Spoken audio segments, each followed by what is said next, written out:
Good morning. Welcome to our Northern Kentucky Forum event this morning, post-primary reflections. I'm Donna Bach, the Public Service Director for the Boone County Public Library and a member of the Northern Kentucky Forum Board. If you are new to the Northern Kentucky Forum, welcome. It is a partnership between the Boone County, Kenton County, and Campbell County Public Libraries and the Scripps Howard Center for Civic Engagement. Now, this morning, you are joining us here at the lovely Newport Branch of the Campbell County Public Library. And today we are here for the event, Post-Primary Reflections. Joining us this morning is Tami Wilson, Vice President of Public Affairs for the Northern Kentucky Chamber. Tami leads local, state, and federal advocacy efforts and strategies, and also works to assist the Chamber's 1,600 plus member companies in a variety of areas. Tami serves as the volunteer coordinator for the Life Learning Center in Covington and is the former district director for retired U.S. Congressman Jeff Davis, bringing a network of relationships and deep community roots to the organization. She has served on the Boone County Intellectual Disabilities Tax Advisory Board, the Northern Kentucky Community Action Commission Board, and the Site-Based Decision-Making Council for Cooper High School in Boone County, in addition to assisting with the campaigns of several Northern Kentucky legislators. Tami is married to her husband, Mark. Together, they reside in Florence, Kentucky, and have 3 adult daughters. So, without further ado, thank you so much for joining us this morning, Tami, and take it away. Thank you, Donna. I appreciate it very much. And welcome. Good morning to all of you. Thank you for being here and being involved in getting information and being aware of our election process. It's really good to see that come about. Northern Kentucky truly is fortunate to have the Northern Kentucky Forum here to help facilitate events such as this.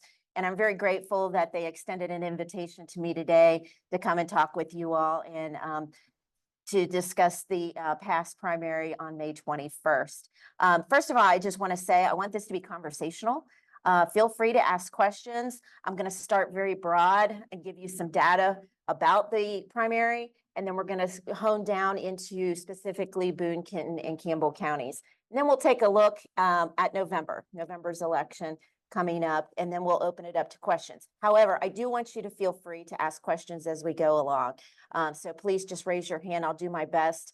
I am referencing my laptop. I appreciate your flexibility with allowing me to kind of double check a few things as I go along. It's a lot to keep in mind and to remember.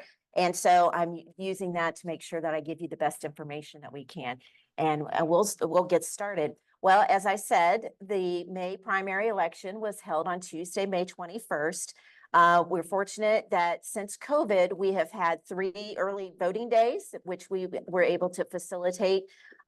We believe, well, I say we believe, I think voters, I've heard mainly from voters who say they really appreciate those additional days to be able to go and vote early. Northern Kentucky, unfortunately, has the reputation of having lower than statewide turnout numbers. I know that there's several organizations working to try to improve that. I don't think we've quite caught that chemistry just yet. So that work will continue. This primary election was actually no exception. The state average turnout was 12.7%. Kentucky has about 3.5 million registered voters, and roughly almost 300,000, a little over 300,000 of those voters showed up on the primary date. That's not terribly different than prior primaries.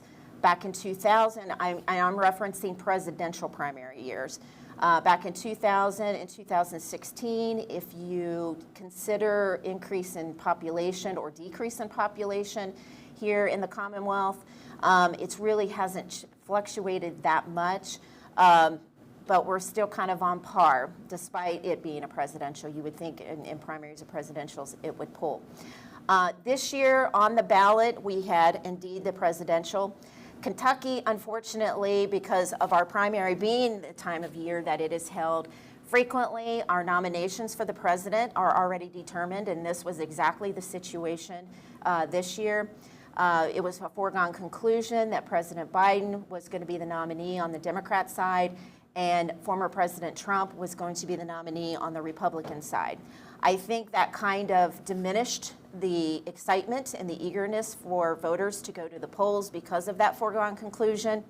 We did not have any U.S. Senate races on the ballot. I think that may have been another factor that attributed to the lower turnout. But we did have all 6 of our congressional races on the ballot, including here with the 4th District congressional race. We had about 34 contested House seats on the ballot. We had 11 open seats, and we had about 19 state Senate seats on the ballot across the state this primary. And so some of that was a driver. Many of them were up here in Northern Kentucky, and I heard Northern Kentucky be referenced as ground zero. There was a few terms being tossed around about how Northern Kentucky, the importance of Northern Kentucky and those races that were on the ballot. Ground zero, a variety of other ways to describe the number and the capacity, the impact that those outcomes of those primary races would be. So without that, we'll start again, as I mentioned, with the presidential. Because it was a foregone conclusion, both parties went out and voted for their nominee, the predetermined, if you will, nominee with pretty strong fervor. President Joe Biden pooled 71.3% here in Kentucky with about 131,500 votes in that category. With there was several other candidates, little known. Generally, they were very much under. There was uncommitted at 17, almost 18% uncommitted, and then after that, there were a few names of some people that were very literally just unknown. President Trump pooled 85%, and of course, we all know the registration here in Kentucky has shifted pretty much red. But we still have a long history, particularly in primaries, where people, used to be the Democratic Party ruled the roost, and people filed when they registered to vote, they would register as Democrats. That trend has changed over the years. Big red flag for that, or I won't say red flag, but the real indicator of that was back in 2000, I think it was 16, when the Republicans took over the state house with a majority. Then they proceeded to each year, each cycle, pick up a few more seats. They are now a supermajority. So the numbers for President Trump were about 215,000, which was 85% of the vote of all Republicans that voted statewide. Again, no surprise. Looking at our congressional seat, the 4th congressional seat, Congressman Thomas Massie, who is our current congressman, won fairly handily as well, and he had 2 primary opponents, which was unusual. He's had races where he's had 1. In this case, he's had 2, with a local Northern Kentuckian, Eric Dieters, being one of them. Eric Dieters statewide came in 3rd, but Thomas Massie finished with a little over 75%, or nearly 40,000 votes. Again, that was because of the lower numbers in certain areas up here in particular, where the density is higher for voters in the 4th Congressional District, and our numbers being low the way that they were. Those numbers are just kind of, in previous cycles for him, they're pretty much on par, but there are some dips. Because some of our rural counties that are part of the 4th Congressional District really didn't have races to worry about. It was, again, a pretty low turnout for the most part.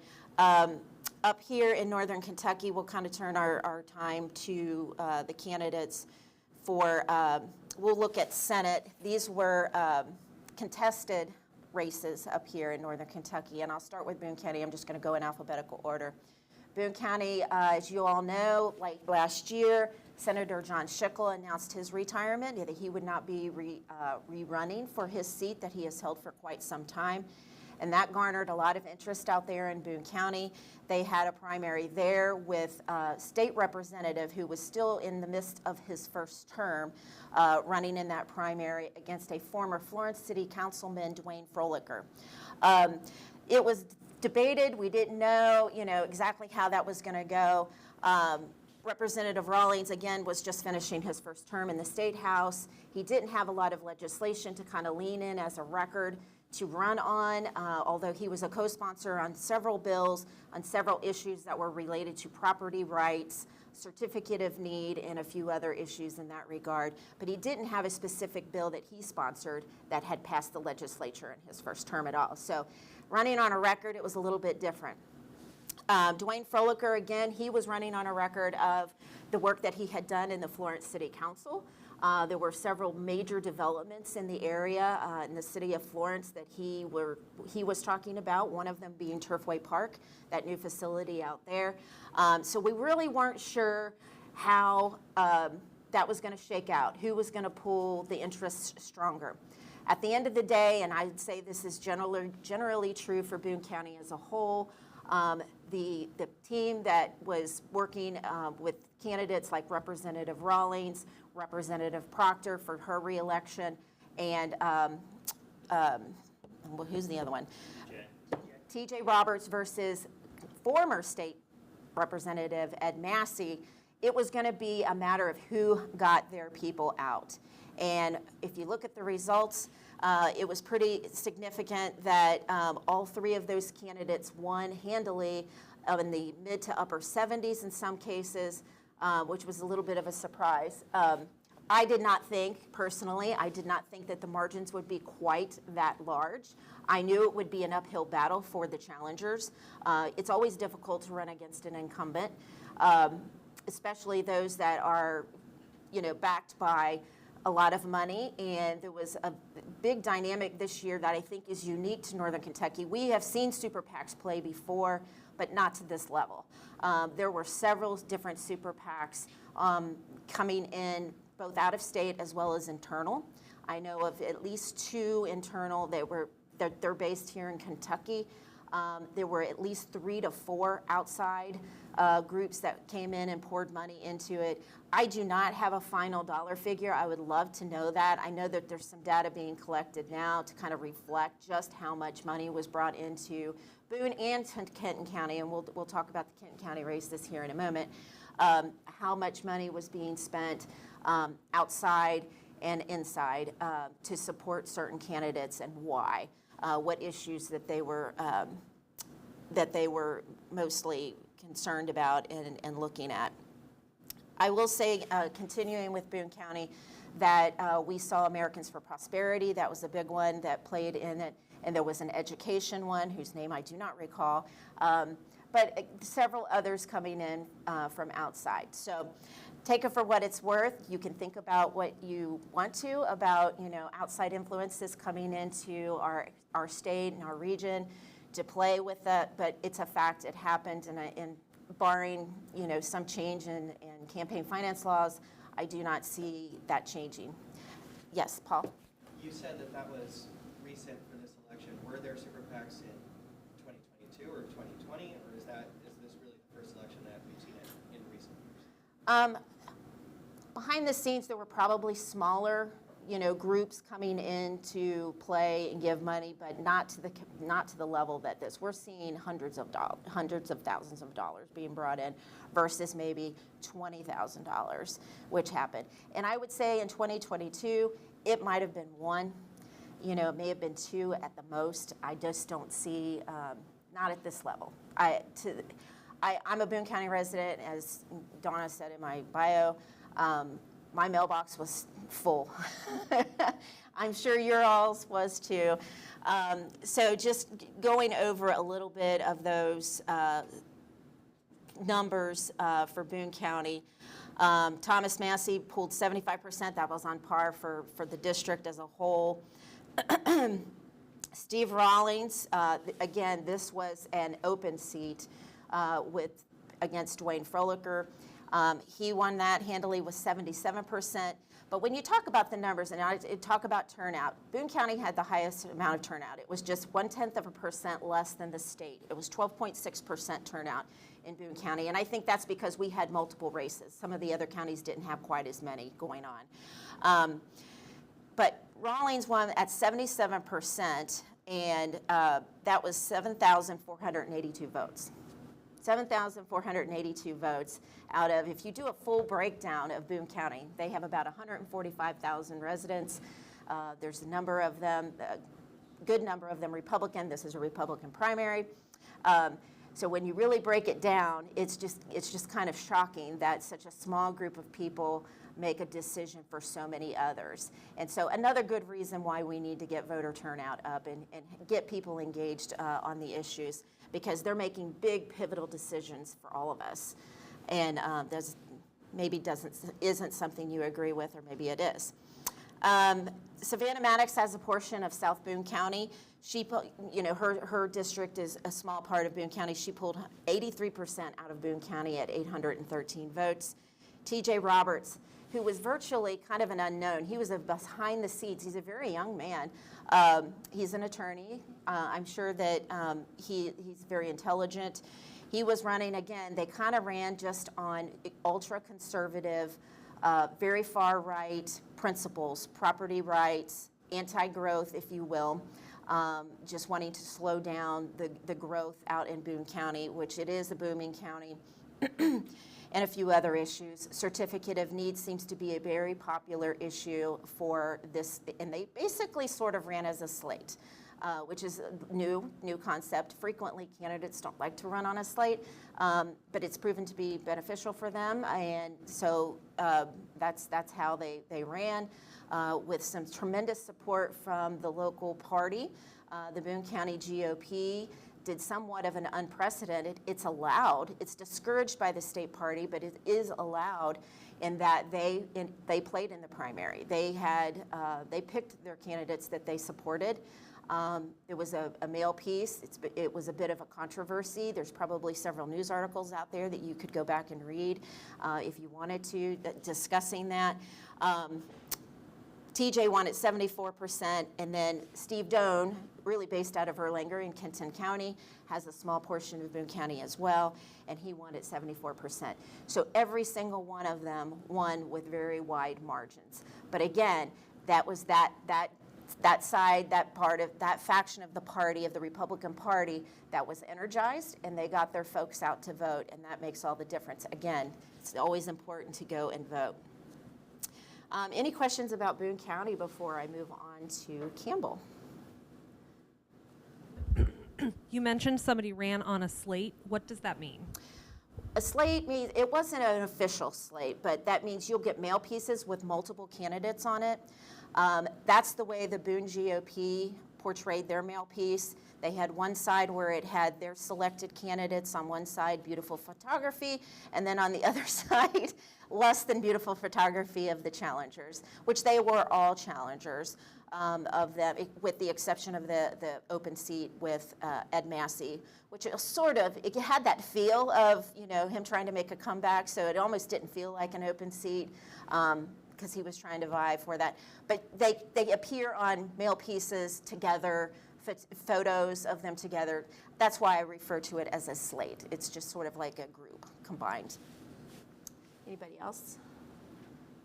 So it was pretty much a blowout in Boone County, and again, they had the highest turnout in Northern Kentucky with 12.6.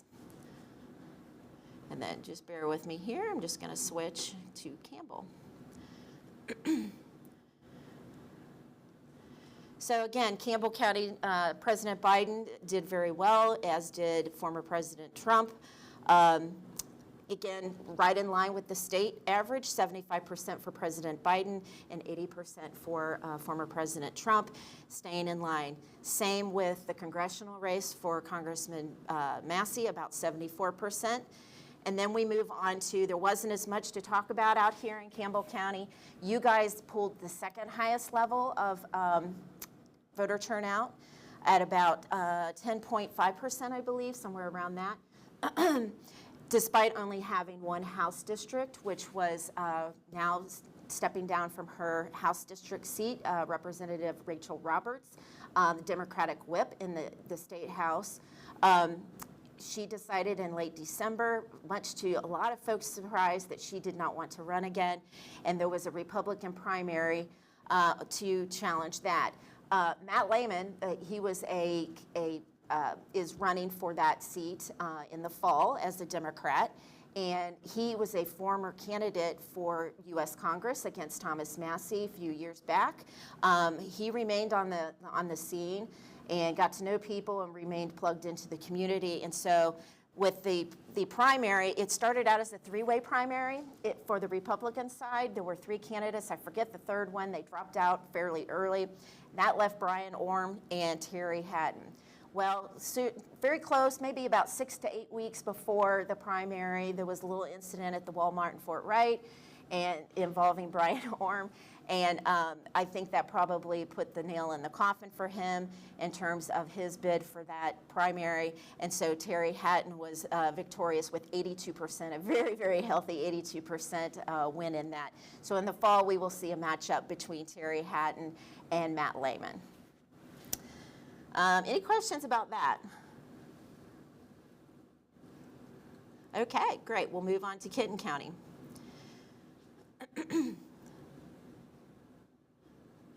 So I will say this, Kenton County was very similar to here in Campbell in that there weren't a lot of extra seats going, a lot of extra, I won't say extra, but just a lot of races going on out there. It is the biggest county. This time it had the lowest turnout. It was below 10%. It was about 9.5%, which they were in the 9s as well in the primary last year during the gubernatorial primary races on the Republican side. And so I don't know why that came as such a surprise, other than everybody just assumed that numbers would be higher because it was a presidential and the congressional races were on the ballot this year. As it turned out, that did not pan out. So bear with me here. I'm having a little trouble finding. There we go. So again, Kenton County, President Biden pulled 77%, and Trump actually dipped a little bit, 80%. So that tells you a little bit about Kenton County. They're getting a little more purple, if you will. That's a blend of Republicans and Democrats. So it's that number's getting closer in Kenton County. So that's why when I say purple, that's the reference that I make, which it was historically more of a Republican stronghold. But we are seeing people move in from other places because Northern Kentucky is a booming economic engine. And so we are attracting people to come here and take our jobs and work our jobs. So we see in this case the margin of victory for both President Biden and former President Trump being just a little bit closer from that. Thomas Massie dipped a little bit, 74%. I think that has to do with the fact that Eric Dieters is a Kenton Countyan, and I believe that's why you see that. So Kenton County had floor leader Damon Thayer, again, another surprise late last year, decided he was not going to run for re-election. And so his Senate seat, Senate 23, was on the ballot, as well as Savannah Maddox has a portion of that. Kim Mosier got the lion's share of that area and pulled the most votes because of that. And Steve Doan has a big chunk of Kenton County as well. So those were the 4 races that we saw, the 1 Senate race and the 3 House races. Savannah Maddox does have a very small piece of that. She pulled 83% of that little portion of that. Kim Mosier, tight race. I don't know if you all were watching that primary night. It was tight. It went back and forth several times. Kim did maintain a win, but it was by the slimmest of margins. At the end of the day, she won by 84 votes. She was challenged by an individual named Karen Campbell, who was still part of the Kenton County Republican Party, was a friend, I assume they're still friends, of Representative Mosier, and put up a pretty good fight. Again, there was a lot of outside influences. We've seen over the years, I would say the last 4 years, where some of the far right faction of the Republican Party has joined teams. They ran as a slate, but they've joined up and they've come to various other counties to work as a team. Again, a concept you don't usually see a whole lot outside of, say, a congressional race. But they would bring people who were supporters that resided in Boone County to Campbell County to help knock doors and to do various things to help, churn up interest in their chosen candidate, and then vice versa. Campbell County Republicans of that particular faction of the party would go out to Boone County and Kenton County and help with efforts out there. I believe we saw this in Kim Mosier's race to the hilt, because Campbell and Boone are a little bit more clear, defined lines, whereas Kenton County, as I said, is purple. So it's, you've got to do a little more work maybe there. Very tight race. In fact, some news outlets did not want to call it that night because they weren't sure if there would be calls for recanvassing or recounting to be done. As it turned out, the next day, most of them called it for her, or that night they called it for her. But again, 84 votes. So if that gives you just a little bit of insight, tipping of the hand of how the factionation of the Republican Party is really beginning to have an impact on outcomes. Representative Mosier has a very long and strong record. So for a challenger to come in and come that close says a lot about that. The other thing that kind of that drove some of the voting in Kenton County was the City of Covington Commissioners race. There were several candidates vying for that. And so I think that may have helped drive up some of the vote. But ironically enough, they were the lowest of the three counties going into that. Kenton County, any comments, questions? We have a question from the online audience, and I Okay. think it actually applies directly here about the influence. The question from Pat says, what was the appropriateness of the party getting involved in the primary? Well, that's debated. I mean, it depends on who you talk to. Some people believe that that's appropriate. If you look at the state party, the Republican Party of Kentucky's rules, there is nothing to prohibit it. It's discouraged. I will say this because I am a Boone County resident. Talking to other Republicans, it was not appreciated. Just the same as, and again, I'm only speaking to the handful of folks that I spoke to about the outside dollars coming in, not appreciated. People do not want that. They do not like that, but there is absolutely nothing to stop them. In fact, there was somebody that, I won't say they filed suit, but they filed a complaint with the Republican Party of Kentucky out in Boone County, and it really went nowhere. There was no grounds to reprimand or to stop the chairman of the Boone GOP of doing this. I don't have the exact numbers, but roughly they were sitting on about $50,000+ in their account. They spent about $48,000 in this effort, in this primary. Again, not been done. Kenton County stayed out of it, as best I can tell. Campbell County's Republican Party stayed out of it. I think it's a personal thing. I think the Republican Party of Kentucky is probably getting a lot of pressure to address this because once it starts, it's a domino effect. Why would they stop? It was effective, clearly, if you look at the numbers out in Boone County.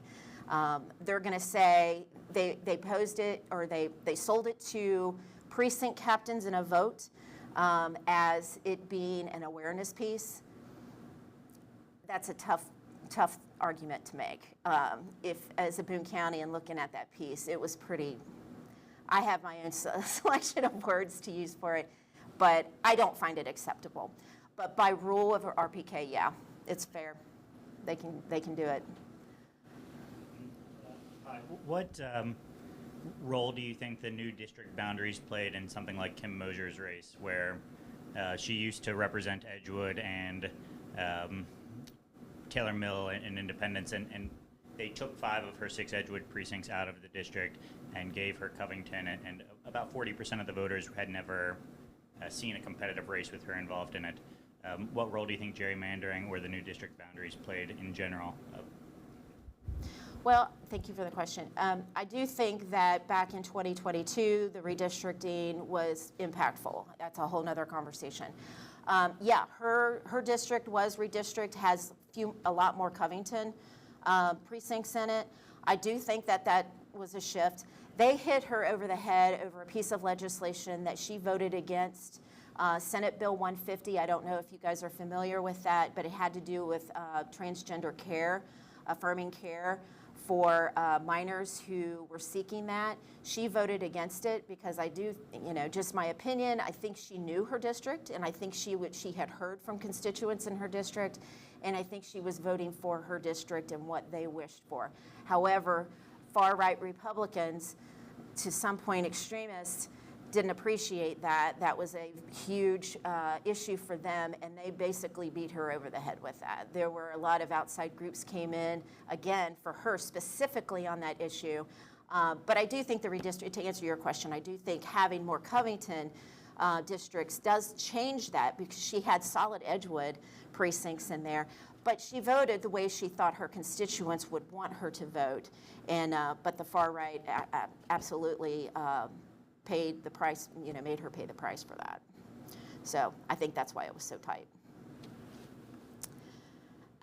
Any other comments, questions?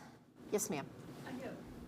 One, you talk about voter turnout. What are the ages? Do you have any data on ages of people who are voting? That can be provided. I don't have that data with me. I think that's a great question.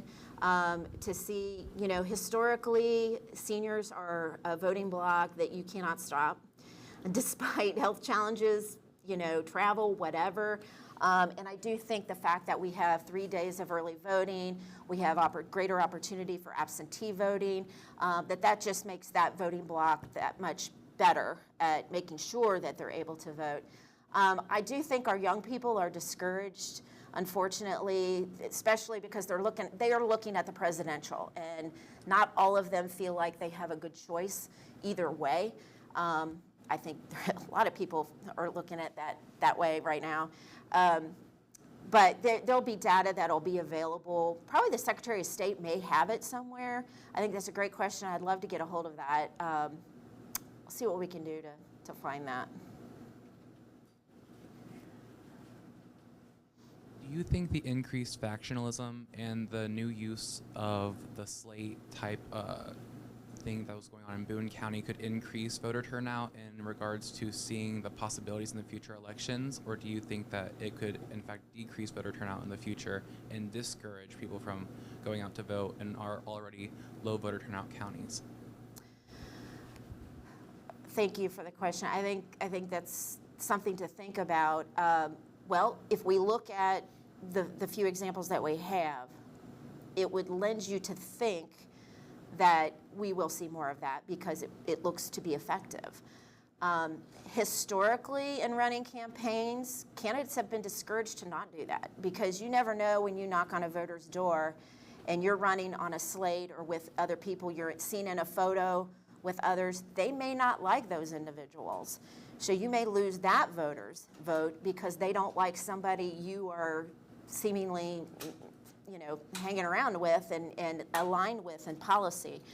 I still think, for the most part, candidates will try to run their own campaigns and be their own individuals and try to sell themselves to voters the best that they can. But it would be hard to argue because you can compile your resources that way. You can utilize your resources, and frequently they're in a primary situation, they're limited because a lot of people don't want to play in primaries. They want to wait and see, what the matchup is in the general, and they won't contribute money or spend money on that. And so it's attractive because you could compile your resources, and now we've got evidence that it works. Ken. Yeah, Tami, you've worked in this congressional district, so thinking back, is the lock that Representative Massey has on the district waning, or has his support been the same as Jeff Davis and those Republicans that have held it before? Now we've seen what happens in a primary here, and we haven't had a challenger from the other side, for 2 years now, and Thomas beating pretty forcefully. So what happens with that district in the future? Does he represent the Republican Party in that district? Not this election, but not this primary, but the last time he had a primary, I think his numbers were only in the upper 60s, which are still healthy, but not as strong as you would think for an incumbent who has been in place as long as he has. There are some rumblings because he's not been a proponent of the efforts to get us a second bridge or to do something with the Brent Spence. His latest, the thing that is noted here is right before the primary, he was seen on the House floor, the U.S. House floor, with Marjorie Taylor Greene trying to remove the second Speaker of the House in recent history. That did not, they were alone and they were shut down very, very quickly. That did not seem to impact him. But I am starting to hear people say, well, what has he accomplished? What has, you know, what is it that he can brag about other than he, you know, he claims to try to keep spending down and things like that, which are important features for, you know, Republicans. But I think he represents, again, that factionation that's going on in the Republican Party. I think he represents that far-right extreme portion of the party much better than the normal average Republican these days. And people are starting to ask questions, but for how long he plans to run or wants to run, right now he's got the winning message because the far right is dominating. I've had certain people say, I'm not speaking for myself personally, but I've had several Republicans in the Northern Kentucky region say, we need to take our party back. And I don't know exactly what they mean by that, but I think that's a sign that there's some discontent. They're ready for a change maybe. They want to see something different. But we'll see. I think he's probably got a few more years on him, as long as he wants the race. You know, the rumor has always been that Representative Savannah Maddox is eyeing that seat. I'm sure there's many others. When that seat does open up, that's going to be a big primary. So hopefully I answered your question. All right. Well, at this point, I think I want to look to the fall, and then we'll talk about more questions. Yes, ma'am. Karen Brown with the League of Women Voters, and I'm a Boone County resident. I got all that stuff in my opinion. Yeah. They did knock on my door because I live out in the country and they don't come up our driveway. Speaking for the league, we're nonpartisan. Yes, ma'am. So whoever ran, that's fine. Our focus is voter advocacy, education, and access to the polls. So we know that we have to increase turnout in Northern Kentucky. And we've devised a statewide plan, but there will be funding and resources coming into Northern Kentucky via the league. So we have 9 partners across the state that we're working with. We're going to target low propensity voters, which, by the way, is young voters. Yes. Mm-hmm. So we will be doing text banking, canvassing. We're going to use social media. We're going to be out there as much as possible with our resources. What I wanted to bring up is the fact that we have closed primaries. And in Kentucky, an independent voter can only vote for, or an other affiliation, if they have an independent candidate running. So that is 10% of our registered voters. That's over 100,000 people. It is the fastest growing segment of our voters. Young people are trending independent. Mm-hmm. All of these people pay taxes that pay for the primary, and they can only vote in nonpartisan races. The challenge to that is in the state legislature, there has been bills put forth to make more local races partisan. When that happens, independent voters will be closed out of even more races or on the ballot. As a state organization, we have done an in-depth study of open primaries, and we will be putting out a report soon, and that will be a program that the State League will be continuing to review and developing strategies to possibly someday have open primaries in Northern Kentucky. And there is support. It is a classic example of taxation without representation. And we're going to advocate in a very strategic manner to see what we could do to correct that. Well, thank you. No, that topic about Kentucky having closed primaries has come up quite a bit. I frankly don't think the legislature has the appetite to address that. I don't know. It would be interesting to see, and I'm sure your report will probably outline that, how many other states have that, what that transition look like, possibly.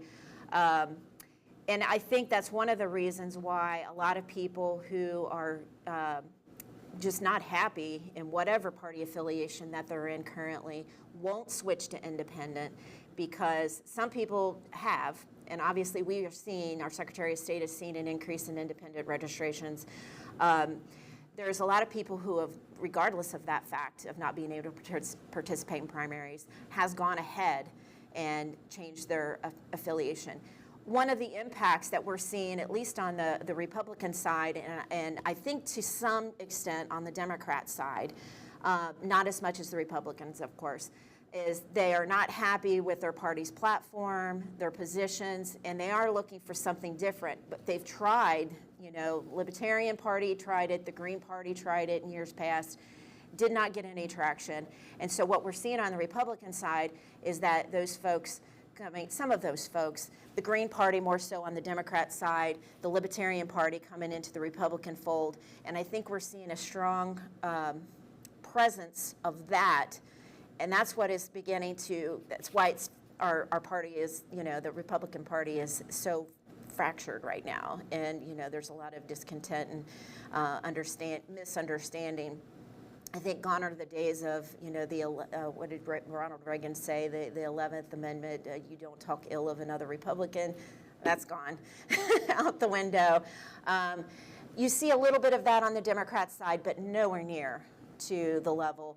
You know, on the presidential end of that, with President Biden, he's dealing with a lot of those struggles and challenges right now when it comes to the border and a few other issues. But I still think the Democrat Party is at a place where they will come home when it matters. I'm not so sure about the Republicans, just because we've seen such divisive activity at the local level all the way up to Congress. So that's just my personal observation. Y'all take it for what it's worth. But just talking with voters and just kind of watching over the years, that's just my opinion. So looking to the fall, it's tight. Every poll you look at for presidential, that's what I'm referring to. Every poll that you look at is very, very close. I kind of look at, take it for what it's worth, the University of Virginia, Larry Sabato's crystal ball. I like to look at that. They do various polls on that. They have the unfavorables, all those sorts of things. And currently what he's saying is it could be a toss-up. He's giving Trump the edge slightly right now, but very slightly. He's only doing that because what happened back when former President Trump was running against Hillary Clinton in the general, there was a high level of unfavorables for both of them. Ultimately, Trump won about 30, just a little over 30% of those unfavorables, and I think that's what tipped the scale for him in that victory. So again, he's saying whoever manages to get those unfavorables that are sitting, whether they're independents or whether they're disheartened, partisan aligned folks, that's going to be what determines the race. There's so many factors going on, and there's a debate tonight. I'm sure you all are aware, but there is a debate tonight. I think I might wait for the news brief recap, but I don't know if I want to invest 2 hours of my evening on something like that. But we do have to stay engaged. In all honesty and seriousness, we do have to stay engaged on that. Here in Kentucky, it's going to go Trump. We kind of can foresee that.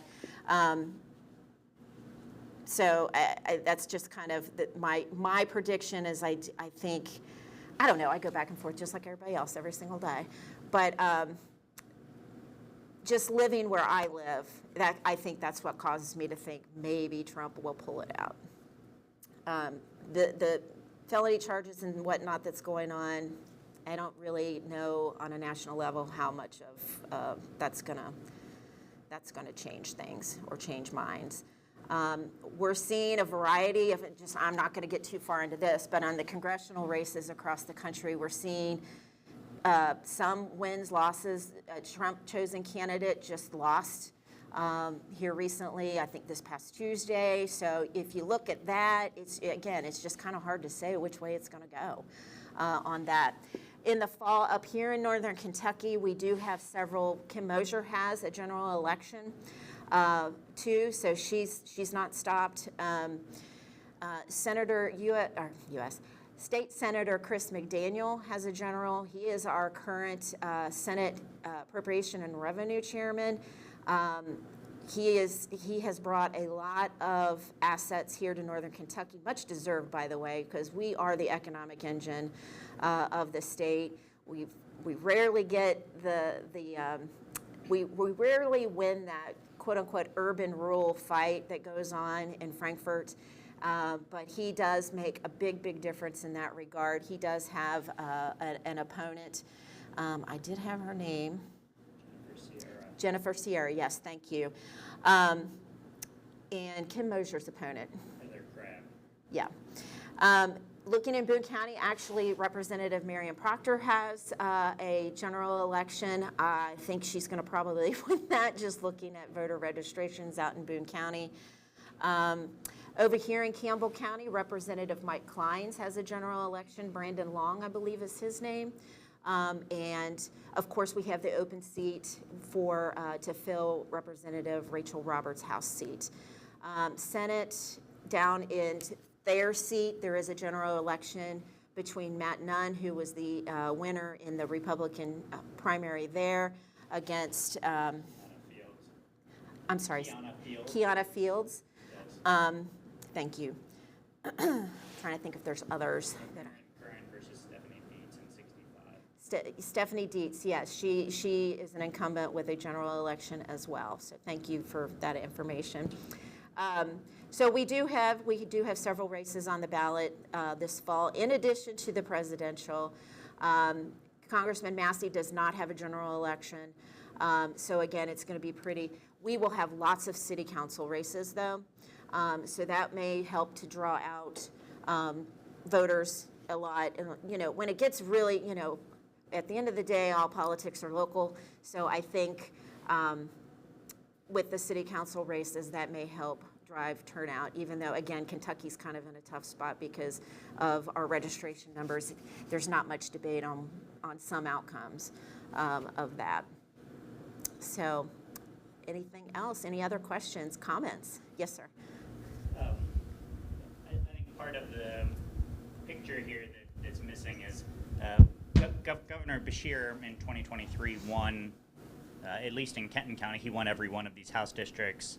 He won the Senate districts. He won the Damon Thayer district. He won the McDaniel district by 15 points.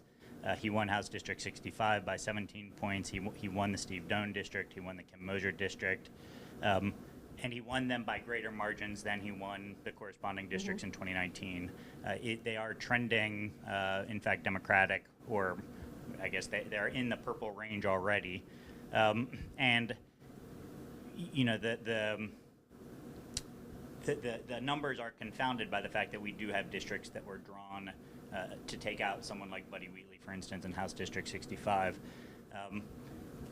The races this fall, I think, are going to be fairly competitive, especially the House races in Kenton County and the House races in Campbell County. So I don't think people should anticipate low turnout in the fall or a lack of contested races. So I'm sorry, that was more of a comment than a question, but no I worries. did want to just point out that there's been significant change in the electoral performance of these various districts.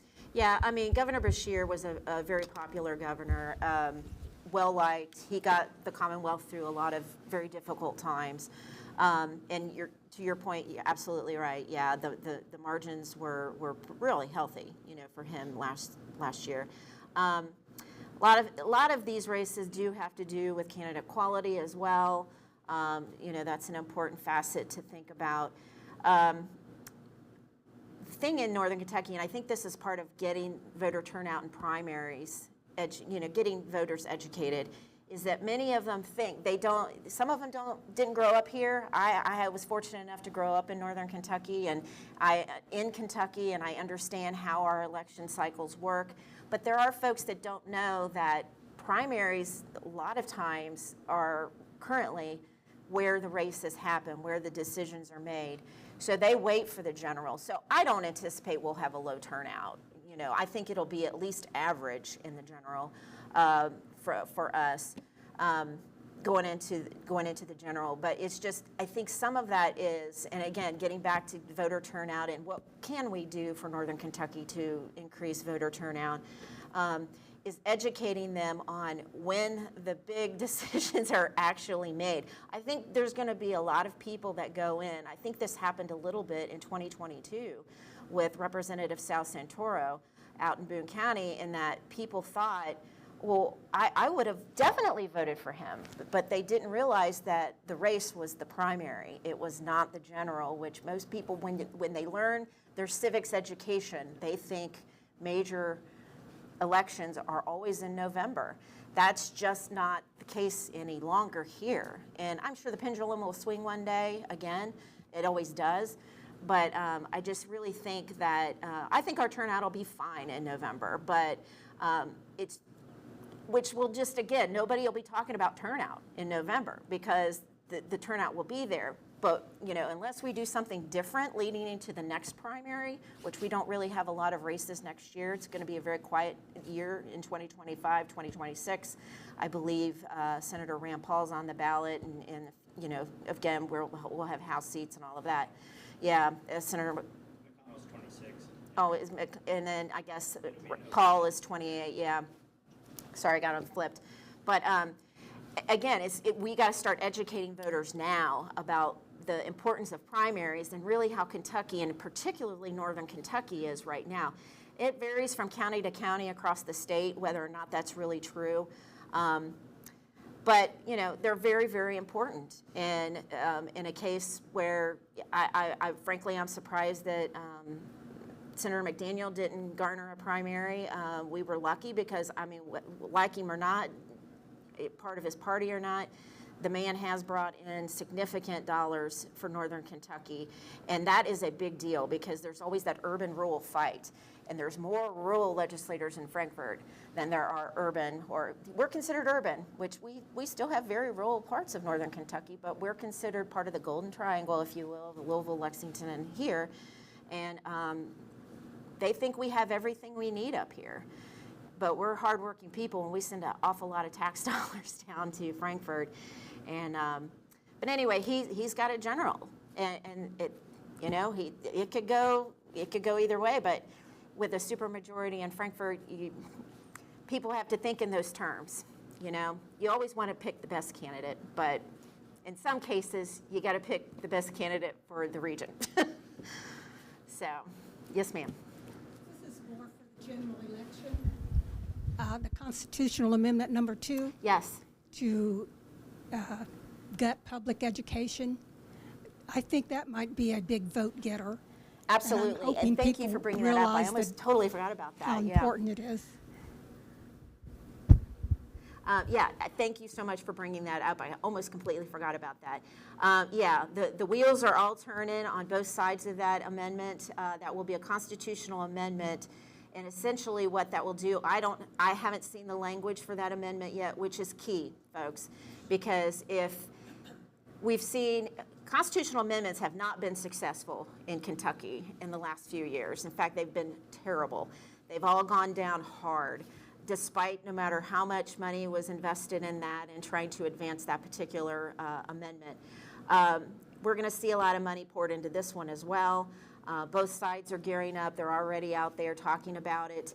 But essentially, depending on how it's worded, if it's not clear and understandable to voters, they typically always vote no.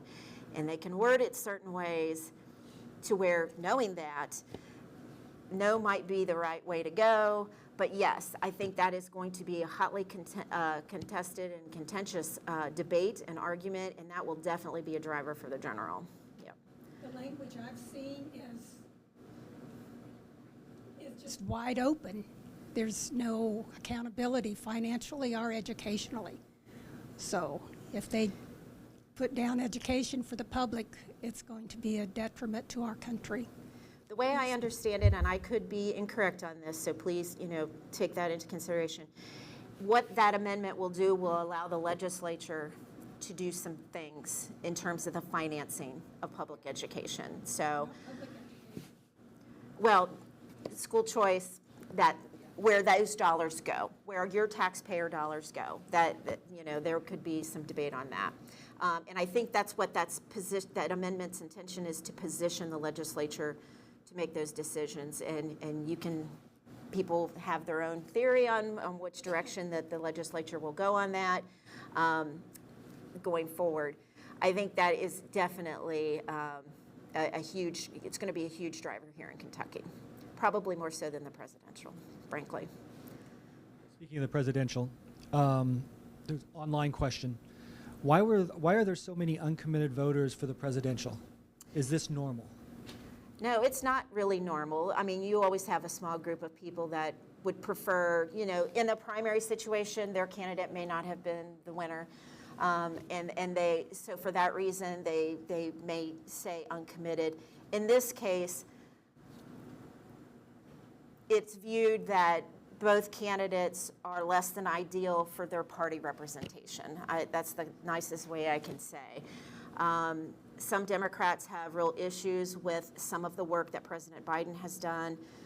Some Republicans didn't appreciate the behaviors or the policies, even in some cases, of former President Trump. Those people, and with the extreme right activities, both locally and nationally, and this all started nationally, really, people are feeling disenfranchised and feeling like they don't have a home necessarily, and I think that's why we're seeing so many uncommitted. They don't know which way to go. They're a Republican and they can't vote for their nominee, but they also can't, their values over here on the Democrat side does not align with them, and vice versa. There's Democrats that don't feel like necessarily their values are being best represented by President Biden. But they're definitely not a Republican. Where do you go? You don't have a home. So we're going to see a lot more uncommitted. I think we're going to see people write in. It's going to be interesting to see really how that plays out. There's pretty, it's not going to make a difference in the outcome. We're going to have one or the other win. But I think we're going to see larger percentages of people stay in that column until after this election, and we'll see what the future holds.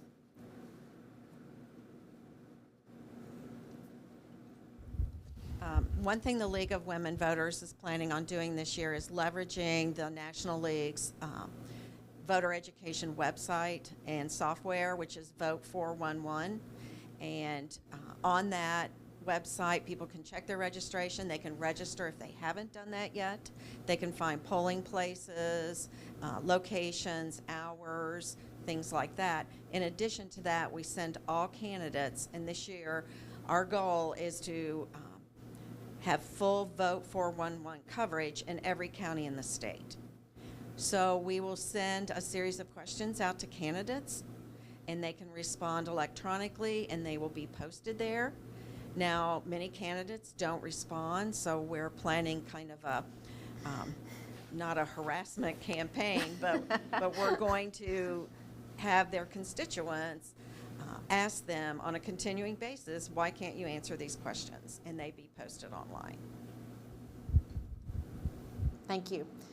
Again, you're going to see, lots of different efforts, especially with the school choice amendment on there. There's going to be some unique tactics that are going to be implemented to try to win the side, whatever side you may align with or they align with on that issue. Big important amendment. Again, I almost think that's going to draw a bigger. It'll have a bigger draw than even to some extent the presidential. Although the presidential in the general brings out voters that they might only vote in a presidential year. We're going to see folks that do that, and it's those folks that we need to get engaged in, our congressional races and the state house races and the state senate races and local races. And a lot of times we win them over more with local issues first, and then you can kind of begin to get them involved in the larger races at that time. So any work that can be done here in Kentucky, I think, is valuable to that end. Because again, Frankfort, up here in Northern Kentucky in particular, because there are times that I think Frankfort doesn't think we care or that we are comfortable, and that just is not the fact at all. We have some high growth, and we want to maintain our prosperity and our growth up here. And the only way we can do that is by working Frankfort hard on both sides. That's just going to be the way it is. And one day the pendulum will swing, folks, because that's the way politics are. They do. Pendulum swings. Tami, before we leave the amendment, we've had a strong business push towards charters and towards other things in Northern Kentucky. And the business community has been pretty much strongly supportive of some sort of alternative to the public system and choice. What will the chamber do this fall in that regard? Will they take a position, or will it be one that you'll be moot on? Well, we represent both sides of this. We have members that the outcome of this particular amendment is critical, whether it passes or it does not pass, that is important too. So as best as I can in this scene, and you know how tough that can be, we're trying our best to allow the debate to happen. We're getting pressure from both sides, of course. That's just how that works. This is a very important decision. We see it as a workforce decision because this is our future workforce, and we already have a workforce crisis. So we have not taken a position on that. We've not been asked to take a position on that. But if we are asked to take a position on that, likely we will try to remain neutral. We will remain neutral because that's not a win-win for us. And whatever the voters decide, and that is every single time, that's what we have to accept, is we have to take the will of the vote and the will of the voters and work with it, and work with that. So we see it as a critically important issue because, again, our future workforce and the outcomes of that. And this will have an impact on our business now and in the future. And so we will closely be monitoring that, but we will be doing our best to allow the debate to be robust. We want the debate to be robust, and we want people to engage in getting their opinion out there to go vote. So, any other questions? Well, I've really enjoyed the conversation, you all. So thank you for being here in person. Thank you. Thanks for being here in person and for remaining engaged. I say this every time. Talk to your neighbors, your friends, your network. Know why you believe what you believe, because I only have respect for people regardless of where you fall in the political spectrum. My respect lies with understanding and knowing why you believe what you believe. So and that's all you can ever ask of another fellow man. So thank you again for being here, and have a wonderful day.